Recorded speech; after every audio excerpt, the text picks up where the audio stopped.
Hi, welcome back to the course. In this video, we're going to discuss about the HTTP status codes.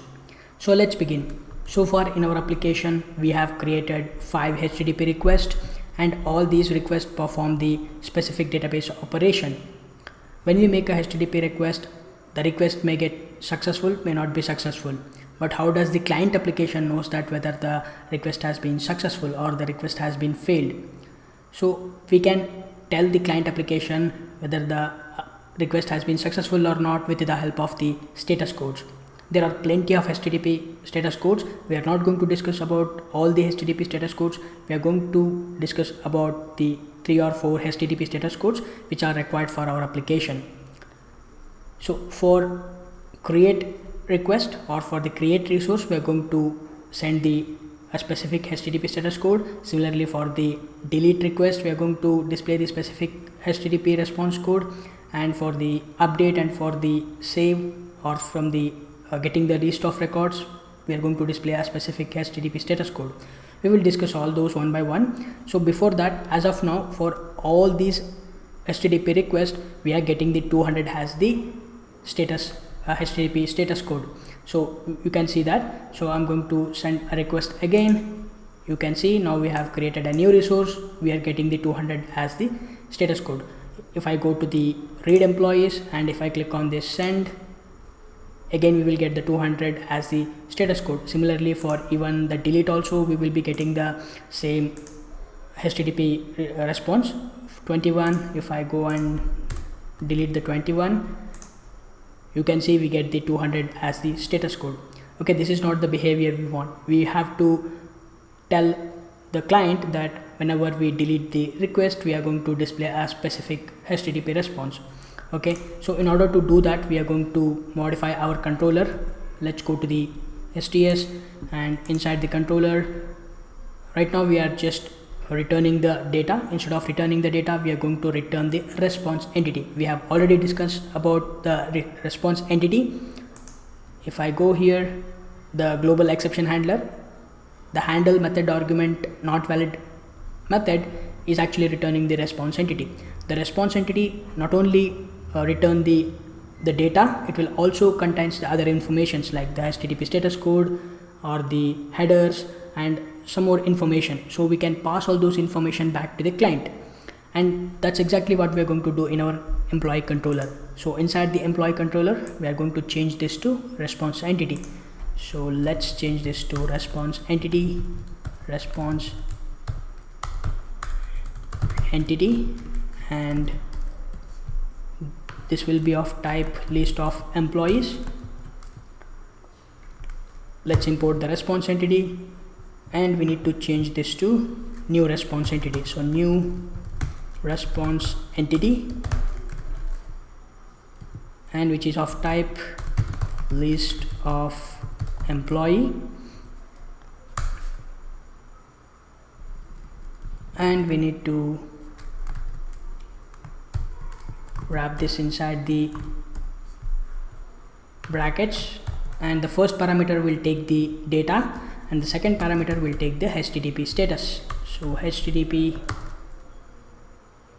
status dot, in this case we are going to send the HTTP 200, which is okay, because we are reading the information from the database. So once we get the list of records, we are going to send the HTTP status as okay or the 200. Similarly, for the post mapping, we are going to send the created as the HTTP status. So let's actually change this to response entity of type employee, and I will change this to new response entity. Let's wrap this within the brackets,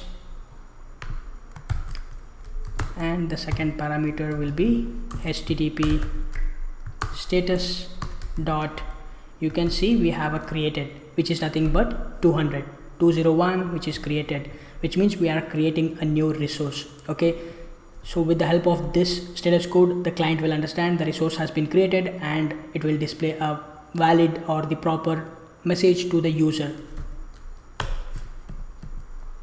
Similarly, for the delete we are going to send the response entity, response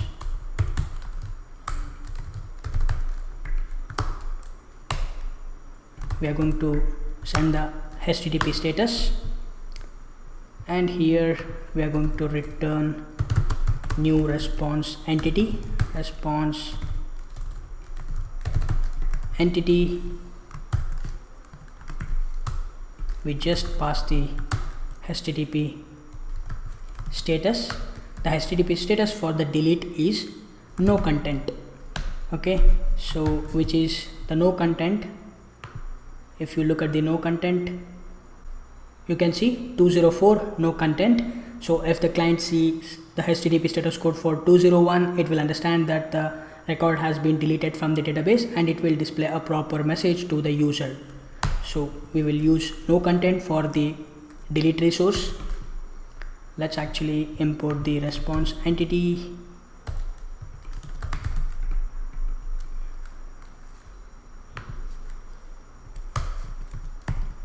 Alright, so let's save this, and we need to display the response entity, or we need to display the HTTP status code for this get mappings. It is going to retrieve the single employee. So for that we are going to return this response entity.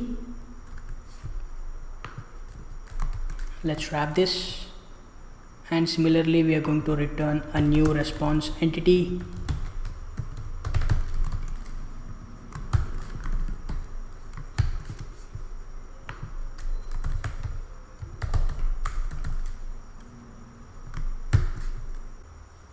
Okay, we have to pass the HTTP status dot okay.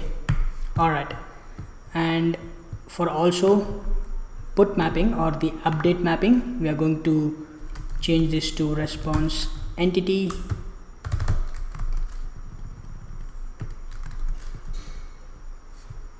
return new response entity.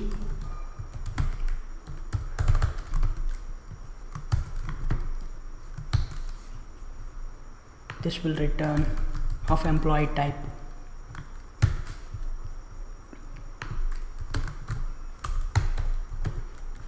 HTTP status okay. So let's save this.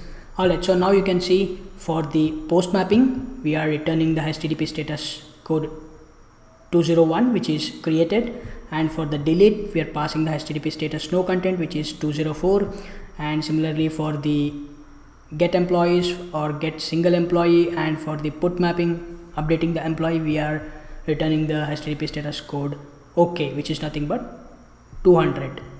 So this way we have to send the HTTP status code back to the client. With the help of the status codes, the client will send a proper messages to the user. So this is a good practice we have to always follow. We have to always pass the proper HTTP status code back to the client whenever we are creating the REST APIs or working with the RESTful web services. Alright, with all this change, let's go ahead and test our work. Let me save this, and our application is restarts. Now let's switch to the Postman, and I'm inside the, first of all let's go to the read employees, and when I click on this send, we do get a single record. And if you look at the status, the HTTP status, which is 200, which is as expected.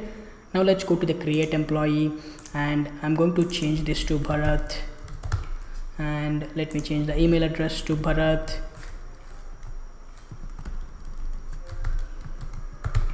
Now when I click on this send, we should get a different HTTP status code, which is 201, and that is created. Our application is working as expected. Similarly, let's test for the delete employee. So we just now created a new record, which is 23. Let's actually delete the same record, delete employee, and let's change this to 23. When I click on this send, we do get a different status code, which is 204, no content. So now we have sending a proper HTTP status code back to the client, and our application is working as expected. Alright, this ends the section, and in the next section we are going to discuss about the pagination and sorting. I will see you in the next video.